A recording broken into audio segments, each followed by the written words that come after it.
เ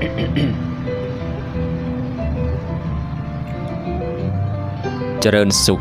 สบายดีบัดนี้ก็ถึงเวลาที่ญาติโยมจะได้ฟังธรรมกันอาตมาขออนุโมทนาด้วยศรัทธาอันเลื่อมใสของโยมแม่ทั้งหลายที่มีจิตใจอยากฟังธรรมซึ่งเป็นคำสอนของพระบรมศาสดาของพวกเฮาช่วงนี้ก็เป็นช่วงฤดูฝนซึ่งเป็นช่วงที่พระสงฆ์องค์ข้าเจ้าศึกษาอบรมพระธรรมวินัยให้แก่ผู้ที่บวชเข้ามาใหม่และเป็นช่วงที่พระสงฆ์หยุดเที่ยวจาริกไปที่อื่นหรือไปนอนที่อื่นดังนั้นอาตมาก็มีความปิติยินดีที่ได้มีโอกาสเทศนาบอกสอนโยมแม่เพื่อเป็นการตอบบุญแทนคุณคือกว่าอาตมาจะมีวันนี้ได้ก็ย้อนเข้าป่าอาหารและจิตใจใส่ศรัทธาของโยมแม่ทั้งหลายฉะนั้นเป็นการตอบบุญแทนคุณจึงหยิบยกเอาธรรมที่เป็นคำสอนของพระบรมศาสดามาเทศนาในเวลาโอกาสบัดนี้หัวข้อธรรมที่จะเทศในวันนี้แม่นศีลห้าเป็นสิ่งที่เราเคยได้ยินได้ฟังกันมาเป็นประจำบางคนก็เข้าใจบางคน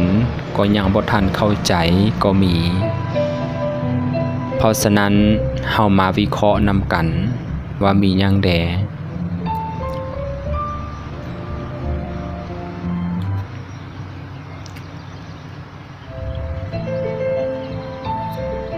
นะโมตัสสะภะคะวะโตอะระหะโต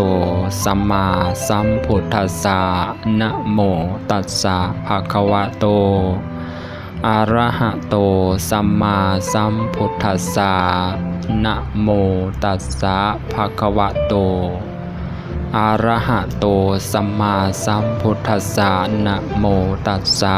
ภะคะวะโตอะระหะโตสัมมาสัมพุทธัสสะก่อนอื่นข้าน้อยขอนอบน้อมแด่คุณพระพุทธคุณพระธรรมและคุณพระสงฆ์ผู้ดำรงตนในศีลธรรมที่เป็นเนื้อหน้าบุญของโลก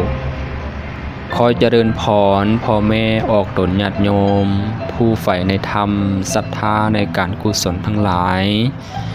ในเวลาโอกาสปัดนี้อาตมาขออนุญาตหยิบยกเอาศีลห้ามาชี้แจงแสดงธรรมให้แก่โยมแม่ทั้งหลายตามกาลเวลาที่สมควรศีลห้าเป็นศีลพื้นฐานของบรรดาศีลทั้งหลายเป็นศีลสำหรับอุบาสกอุบาสิกาที่จำเป็นต้องเข้าใจและปฏิบัติตาม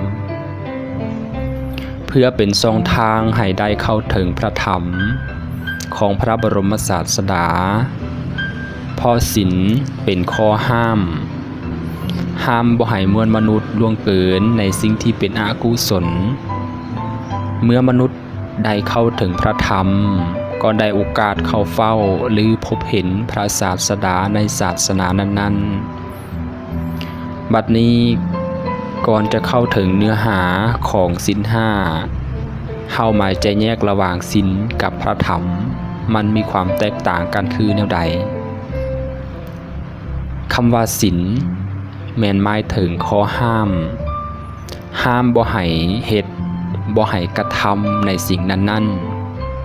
ๆส่วนคำว่าพระธรรมแม่นหมายถึงสิ่งที่ต้องเฮ็ดต้องทำและปฏิบัติในสิ่งนั้นๆอันนี้เป็นความแตกต่างระหว่างศีลกับพระธรรมบัดนี้เรามาตั้งคำถามนำกันว่าในเมื่อเราปฏิบัติโดยการห้ามจิตใจโดยการห้ามบ่เฮ็ดและบ่กระทำในสิ่งที่เพิ่นห้าม แล้วเฮาจะได้พระธรรมคือแนวใด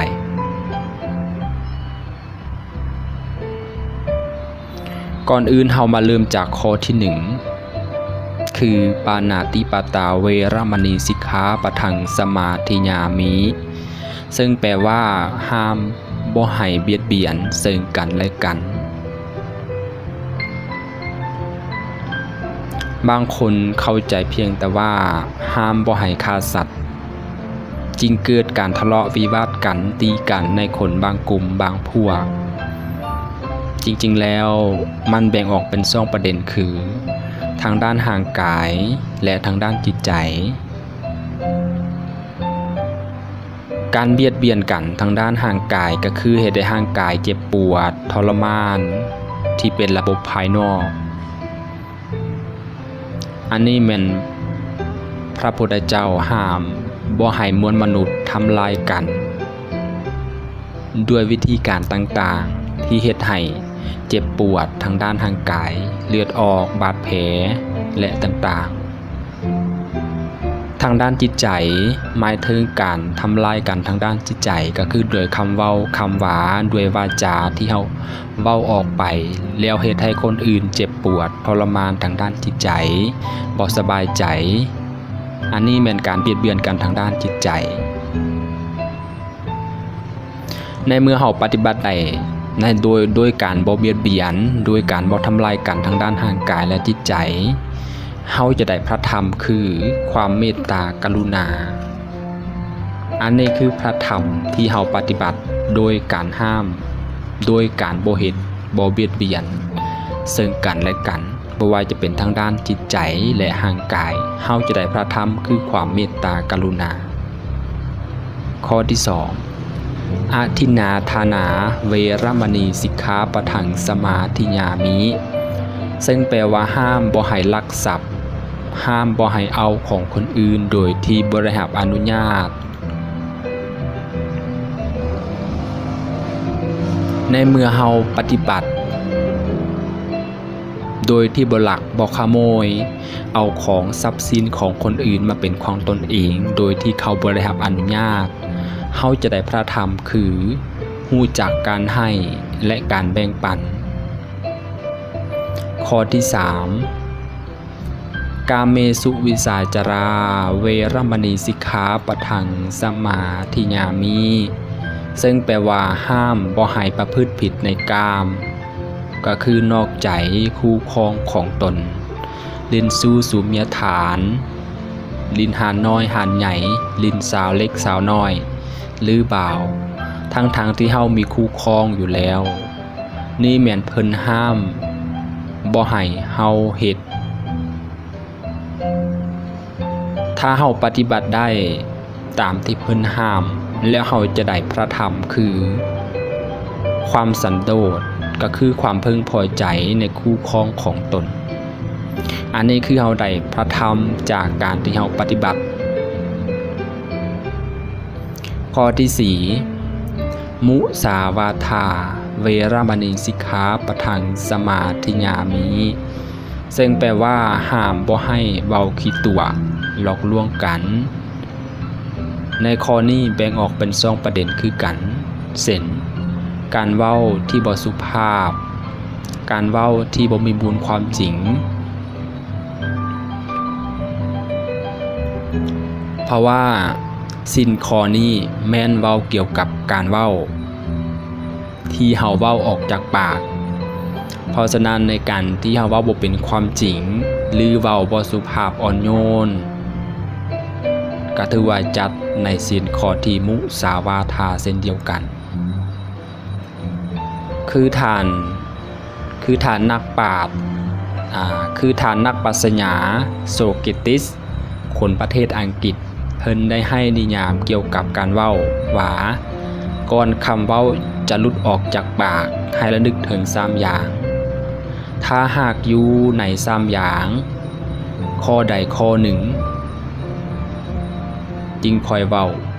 แต่ถ้าบ่มีข้อใดข้อหนึ่งใน3อย่างนี้บ่จำเป็นต้องเว้าก็ได้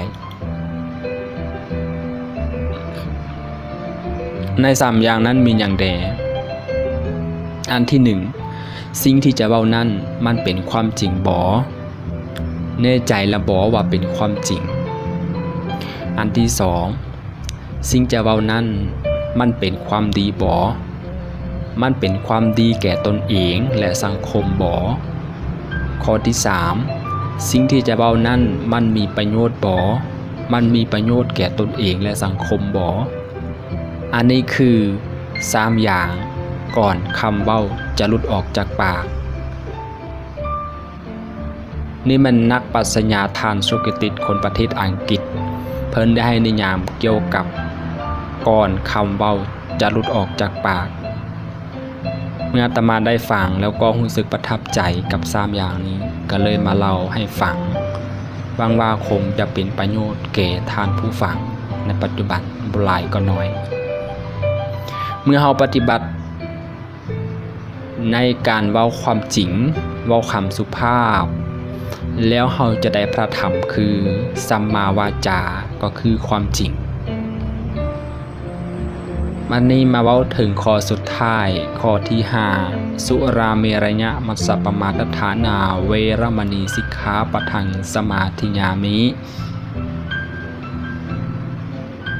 ซึ่งแปลว่าห้ามดื่มสิ่งของมึนเมาต่างๆซึ่งเป็นสาเหตุให้ทำลายสุขภาพและร่างกายในเมื่อเฮาปฏิบัติข้อที่5เฮาจะได้พระธรรมคือสติสัมปชัญญะอันนี้คือพระธรรมที่เฮาปฏิบัติข้อที่5ทั้งหมดเหล่านี้แม่นศีล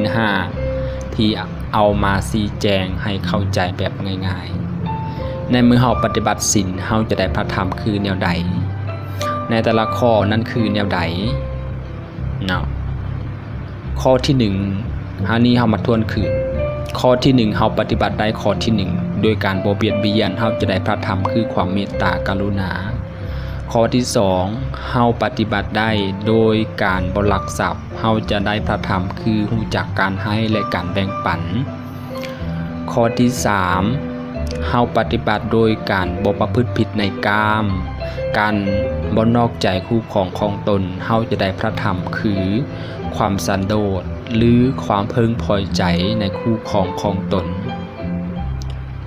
ข้อที่4เฮาปฏิบัติได้โดยการเว้ามุงความจริงเว้าคำสุภาพอ่อนโยนเฮาจะได้พระธรรมคือสัมมาวาจาก็คือความจริงข้อที่5เฮาปฏิบัติได้โดยการบ่ดื่มสิ่งของมึนเมาเฮาจะได้พระธรรมคือสติสัมปชัญญะ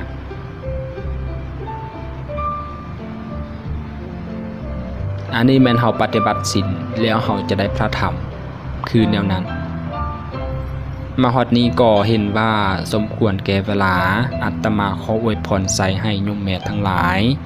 ที่มีจิตใจใฝ่ธรรมขอให้ประสบแต่ความสุขความรุ่งเรืองและความสุขสงบแห่งจิตแห่งใจจงบังเกิดมีแก่โยมแม่ทั้งหลายที่มานั่งฟังธรรมแต่ต้นจนจบหมดทุกอาจทุกตนทุกคนทุกท่านด้วยเทินขอเจริญธรรม